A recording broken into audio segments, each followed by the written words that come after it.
l'humanité, Israël, l'avenir, l'origine et la mission de Jésus-Christ.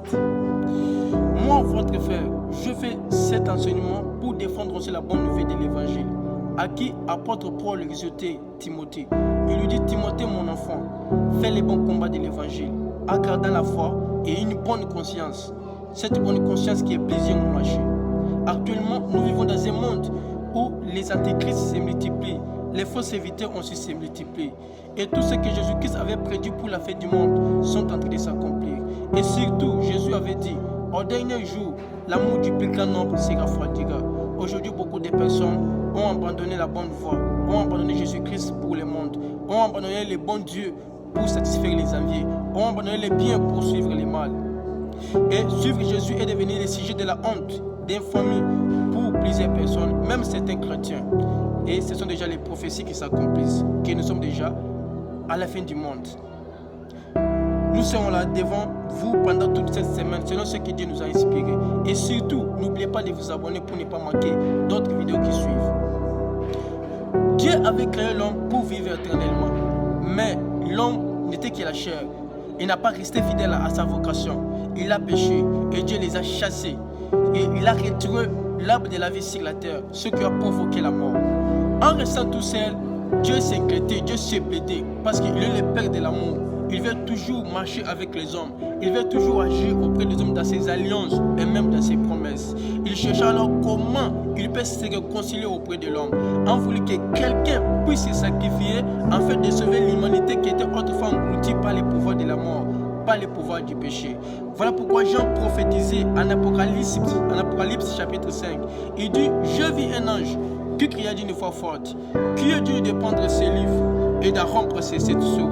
Personne dans les cieux, ni sur la terre, ni sous la terre, était dû de prendre ses livres, ni les regarda. Et Jean plaira de fait que personne ne fut trouvé digne de les prendre, ni de l'ouvrir. Alors un meilleur lui dit: Jean ne craint rien. Voici le lion de la tribu de Juda, l'héritier de David, a vaincu de prendre ce livre et de l'ouvrir. Au milieu de ces veillards, il y avait un agneau qui était immolé. Il avait 7 cornes et 7 yeux qui sont les 7 esprits et répandus sur toute la terre. Il vint, il prit le livre dans les mains droites de celui qui était assis sur le trône.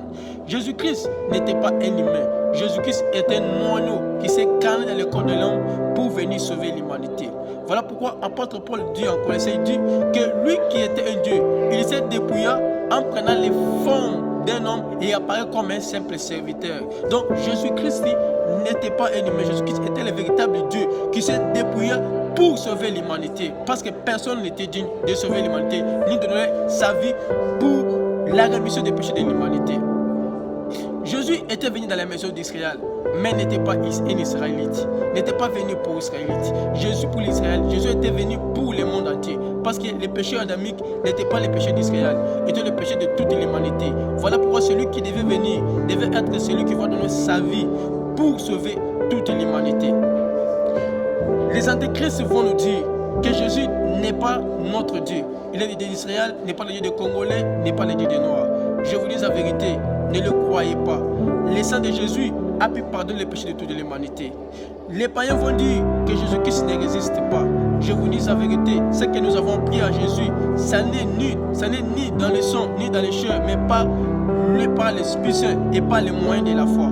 Là où nous venons, on ne sait pas. Et là où nous irons, on ne sait pas. Mais dans ce monde, nous avons trouvé quelqu'un, un homme qui est Jésus-Christ, qui a le pouvoir, qui a eu le pouvoir de sauver toute l'humanité, qui a le pouvoir de donner l'avenir et l'assurance à notre vie.